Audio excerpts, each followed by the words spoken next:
آج مجھے اپنی زندگی کی پہلی کمائی ملنے والی تھی۔ 3 ماہ کی تنخواہ ایک ساتھ ملی اور ساتھ چھٹی بھی مل گئی۔ گھر پہنچا تو عید کا سماں تھا۔ ماں باپ بہن بھائی سب بہت خوش تھے۔ میں نے ساری رقم والدہ کے ہاتھ پر رکھ دی۔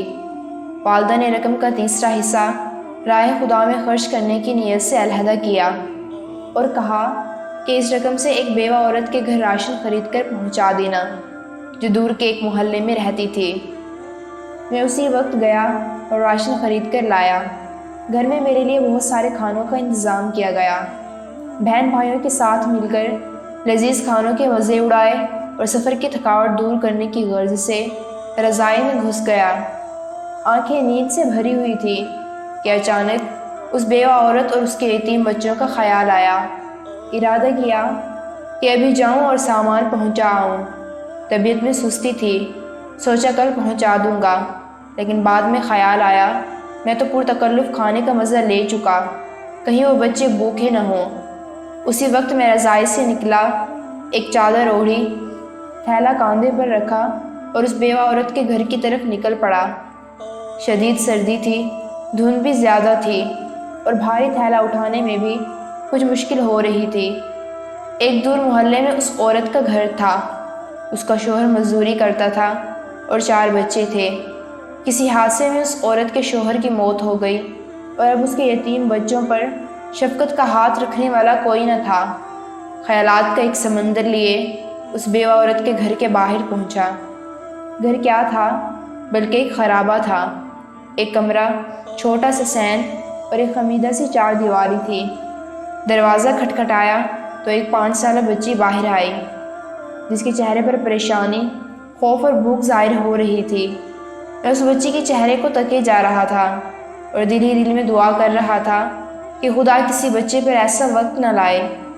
اس بچی نے ایک پرانا سا جوڑا پہنا ہوا تھا اور شدید سردی میں ایک پھٹی پرانی جرسی پہنی ہوئی تھی۔ میں نے کچھ کہے سنے بغیر راشن والا تھیلا زمین پر رکھا۔ تھیلے کو دیکھتے ہی وہ بولی، کیا اس میں کھانے کا سامان ہے؟ یہ سننا تھا کہ میں حیران ہو گیا۔ ایک بار پھر اس بچی نے یہی سوال دہرایا۔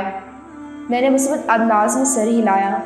وہ بچی خوشی کے مارے چیختی چلاتی اپنی ماں کی طرف بھاگی اور یہ کہے جا رہی تھی، امی فرشتہ آ گیا۔ اور پھر 2 اور چھوٹے چھوٹے بچے خوشی کے مارے دروازے پر دوڑے چلے آئے۔ بچے کبھی مجھے دیکھتے، کبھی اس تھیلے کو اور خوشی سے لوٹ پوٹ ہوئے جا رہے تھے۔ میری آنکھوں میں آنسو آ گئے، میرے ہونٹ کپ کپا رہے تھے اور جسم میں ایک سرد لہر سی دوڑ رہی تھی۔ خدایا یہ کیا ماجرا ہے؟ کیوں یہ بچے مجھ گنہگار کو فرشتہ سمجھ بیٹھے ہیں؟ میں انہی سوچوں میں تھا کہ ایک خاتون جو ان کی ماں تھی دروازے پر آئی اور دروازے میں کھڑی ہو کر کہنے لگی، میرے بچے 2 دن سے بھوکے تھے، غیرت گوارا نہیں کرتی کہ کسی کے آگے ہاتھ پھیلاؤں۔ میرے مرحوم شوہر بھی محنت مزدوری کرتے تھے مگر کبھی کسی کے آگے ہاتھ نہ پھیلایا تھا۔ میرے شوہر کے چلے جانے کے بعد ہماری دیکھ بھال کرنے والا کوئی نہیں۔ رشتہ داروں نے ہاتھ کھینچ لیے ہیں اور محلے والے بھی مدد نہیں کرتے، مگر کبھی کبھی آپ جیسے نیک دل لوگ مدد کر دیتے ہیں۔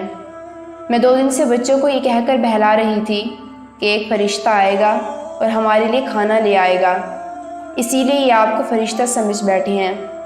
اس بیوہ عورت نے اللہ تعالیٰ کے حضور شکرانے کے چند کلمات ادا کیے، مجھے ڈھیر ساری دعائیں دیں اور شکریہ ادا کیا۔